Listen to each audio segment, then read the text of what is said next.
Hi. Hi. Hi. Hi. We're back again. We are again. Who would have thought it? So, we're going to talk the long and short of things. The long and short of it. In recent times, I've met a lot of brands and a lot of businesses that either think they're all about the niche and the lead generation and think short term. What's happening in the next 30 months? How many inquiries can I get in the next 30 months?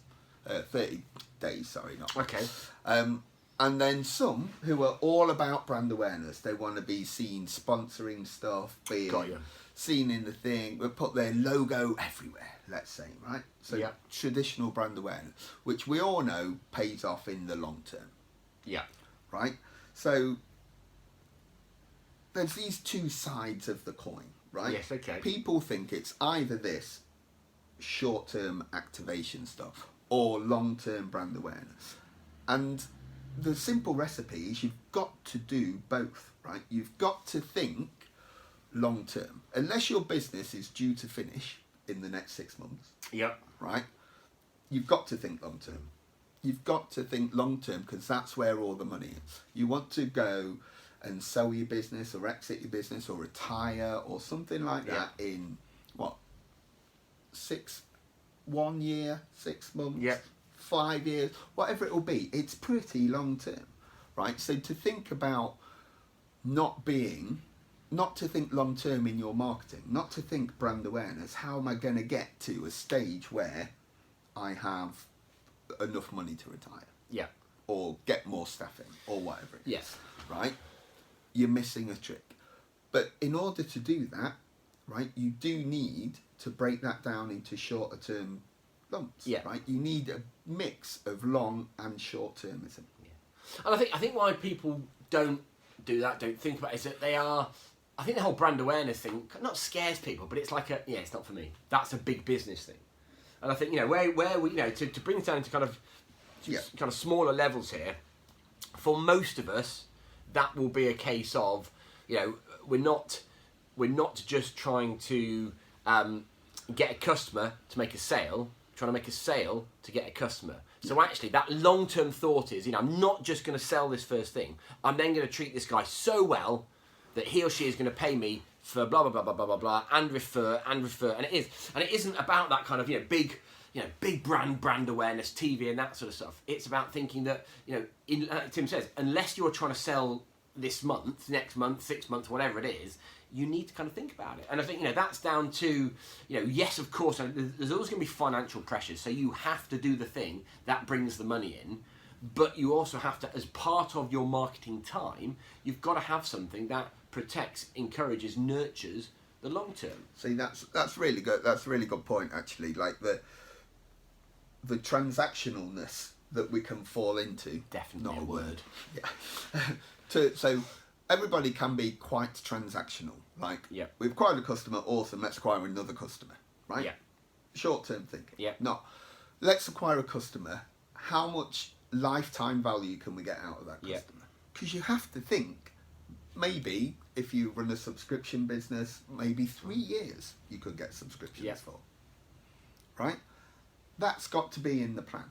You've got to have a plan and stages and understand how to maximise an average customer who stays 3 years. Right? And that's kind of the brand awareness thing. It's perhaps it's the wrong phrase. Right? It's that long-termism. It's a long-termism, right? And then compare that on your profit and loss, right? On your business plan stuff. Compare that sort of long-term thinking with being dead transactional, having a higher churn of customers. Whether if you're a transactional business, right? How do you the churn rate, the lifetime value of each customer is much shorter. Because it's I can't remember, a real smart person said once, you don't have a customer until they've bought off you twice. Oh, not me. No. Right. So even if you go, well, I sell widgets, I was like, well, but what if they need another widget? Right? Why shouldn't they choose you? It's not that one-time transactional. It's not the short-term thinking that pays off. It's the long-term thinking.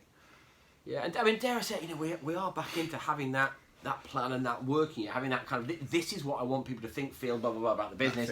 And how do I do about it? And then I guess there is almost a split of the time. Well, I don't know. There's a split of the time, but I think probably for most people, it is having the cognizance, the awareness that there is a long-term play that can happen. Yeah. And that doesn't necessarily two different sets of activities. It may well be, to use a practical example, us turning up at networking week in, week out, that kind of thing there, whilst doing your day-to-day. And it's not like you have to kind of, right, I must stop doing this because I need to turn my logo into the world's biggest brand. It's not really about that as a brand. Yes. It's that longevity, that long-term thinking. Long-termism, right? It's brand building, and brand is a relationship, not a transaction. Yeah. Not a product or service, right? Yeah. And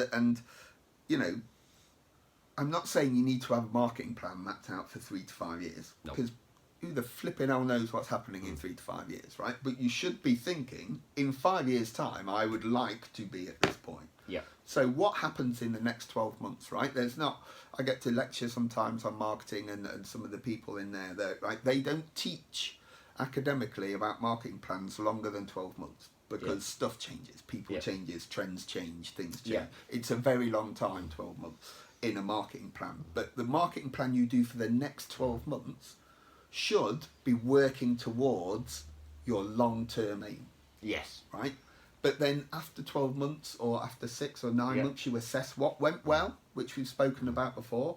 Do some more of that. What else can we do to try and improve that section? So the 80-20 role, which we banged on about before. Right? Yeah. And I guess, you've got that. Once you've got the overall kind of plan, which kind of encompasses these bits, you can then turn them into practical steps. So you're not like brand aware and think, well, actually, I'll just do this. I'll just do that. So I will, really simple thing. I will launch a newsletter communication regular thing just to my existing customers, to tell them stuff, to keep abreast of changes with the product or the service that I do or whatever it is, just kind of keep, because that becomes this long-term thing, that becomes kind of part of the thing, and that's the stuff that makes your business really, really valuable. It is, right? And there's one of the simple benefits you'll all kind of understand of long-term brand awareness stuff is when you meet somebody in a sales meeting, go, oh yeah, I've heard of you. That's brand awareness. Yeah. Right? They've already recognised, even if it's your company name, right, and they don't really know what you do, they go, oh yeah, I've heard of you guys. Yeah. Tell me a bit more about what it is you do. Yeah. And again, that kind of comes into marketing. Yeah, and there is a load of stuff that you can do to talk to people that you're not going to talk to for X many years. Yeah. This is where, back into who's your golden list, who is the list of 50 to 100, whatever people that you really want to work with. Go and have stuff that they can see, they can come across, they can trip over way before you're going to think of talking. Because you're busy now. You're busy now making the money to make you survive. It's brilliant stuff. Something can happen in minutes a week to go out to these people just so they're aware of you. And it's almost a bit like kind of the Darren Brown stuff where, he'll pick someone up in a taxi and then, he'll take him to the studio and they end up drawing the same teddy bear that he's drawn. Yeah. And he knows it because he's just put all these subliminal things in their way, and which is a bit kind of brainy, but what is out there? What can you put out to the list of people? It's a bit like a launch, it's like a normal kind of pre-launch strategy here is that what goes out to these people so they just know they can just kind of trip over you. And I think we're just not thinking about it. And I think one of the reasons that is because people get scared about kind of brand awareness and think, well, that's only for the big guys. It's not. Yeah. It's not, right? Whether your marketplace is a small town in Leicestershire, right? Go to the marketplace, right? You don't have to reach everybody in the UK. Yeah. That's it. And, I guess the key bit is your communication, your marketing with these people isn't just about getting the money in now. Yeah. How will that impact on how they feel about you? Way beyond.